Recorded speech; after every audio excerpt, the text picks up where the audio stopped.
दोस्तों, स्वागत है आपका चैनल में। दोस्तों, आज की इस वीडियो में जीके के कुछ इंपॉर्टेंट क्वेश्चन देखेंगे, तो वीडियो को अंत तक देखें।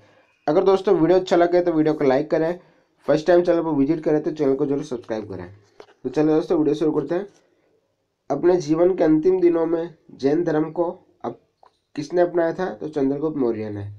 अपने जीवन के अंतिम दिनों में चंद्रगुप्त मौर्य ने जैन धर्म को अपनाया था। शिलालेख का प्रचलन प्रारंभ किया था अशोक ने। शिलालेख का प्रचलन किसने प्रारंभ किया था? तो अशोक ने किया था। अशोक ने धम्म स्वीकार किया था कलिंग युद्ध के बाद। जो कलिंग का युद्ध हुआ था 261 ईस्वी पूर्व। अशोक ने धम्म स्वीकार किया था कलिंग युद्ध के बाद। अशोक ने बौद्ध धर्म के प्रचार के लिए श्रीलंका भेजा था। किसको? महेंद्र एवं संघमित्रा को। अशोक ने बौद्ध धर्म के प्रचार के लिए महेंद्र और संघमित्रा को श्रीलंका भेजा था।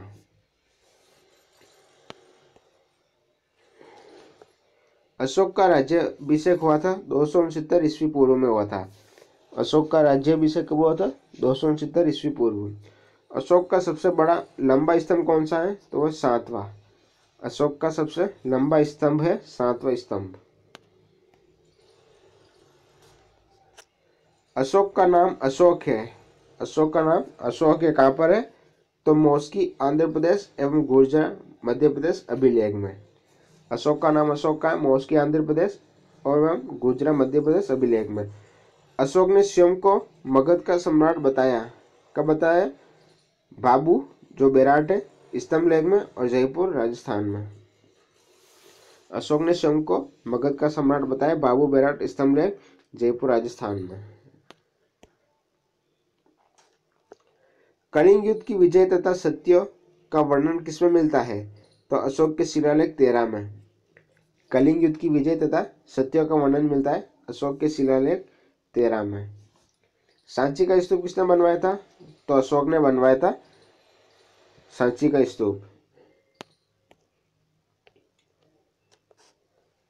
श्रीनगर की स्थापना किसने की थी? तो श्रीनगर की स्थापना की थी अशोक ने। श्रीनगर की स्थापना की थी अशोक ने। अशोक के अभिलेखों की खोज 1750 ईस्वी में सर्वप्रथम किसने की थी? तो टी फैंथलर ने की थी। अशोक के अभिलेखों की खोज 1750 ईस्वी में की थी टी फैंथलर ने। अशोक के अभिलेख को सबसे पहले पढ़ा था जेम्स प्रिंसेप ने 1837 ईस्वी में। अशोक के अभिलेख को सबसे पहले पढ़ा था जेम्स प्रिंसेप ने 1837 ईस्वी में।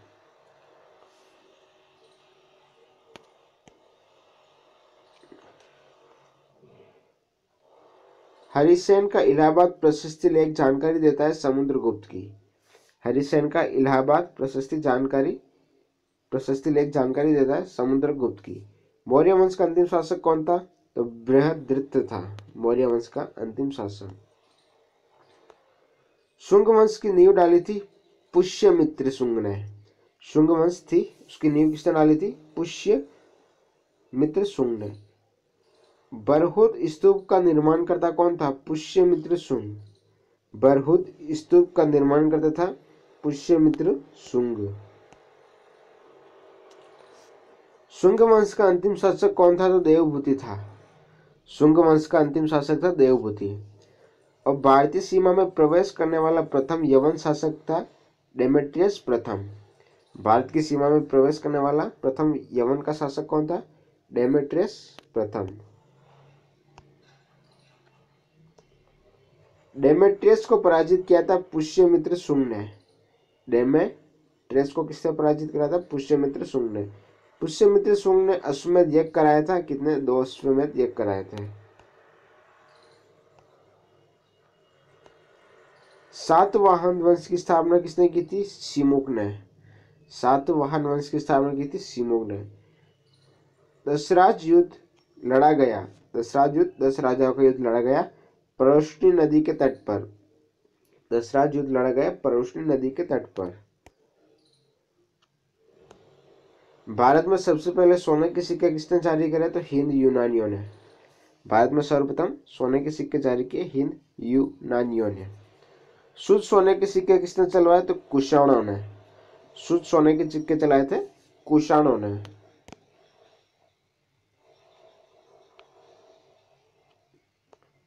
सर्वाधिक स्वर्ण मुद्राएं जारी हुई है गुप्त काल में। सर्वाधिक स्वर्ण मुद्राएं जारी हुई है गुप्त काल में। और शीशे का सिक्का चलवाया था सातवाहनों ने। शीशे का सिक्का किसने चलाया था? सातवाहनों ने। चांदी का सिक्का सबसे पहले किसने चलवाया था? चंद्रगुप्त द्वितीय, इसका नाम विक्रमादित्य भी है, उसने चलवाया था चांदी का सिक्का सबसे पहले। और रुपए का सिक्का भारत में पहली बार डाला गया शेरशाह सूरी के शासनकाल में। रुपये का सिक्का भारत में डाला गया शेरशाह सूरी के शासनकाल में। आना का सिक्का चलाया था शाहजहां ने।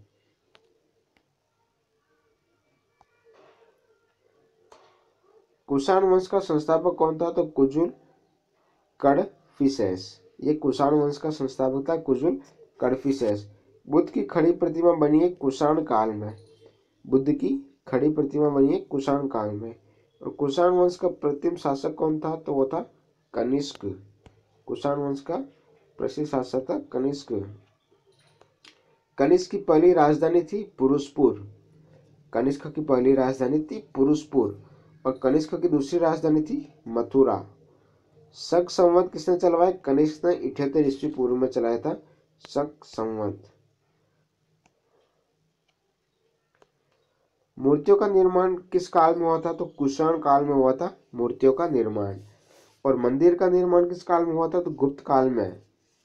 मंदिर का निर्माण होता दोस्तों गुप्त काल में। गुप्त वंश का संस्थापक कौन था? तो वो था श्रीगुप्त। चंद्रगुप्त नहीं था दोस्तों, श्रीगुप्त था गुप्त वंश का संस्थापक। तो ये थे कुछ इंपॉर्टेंट जीके क्वेश्चन। अगर वीडियो अच्छा लगा तो लाइक करें, चैनल को सब्सक्राइब करें।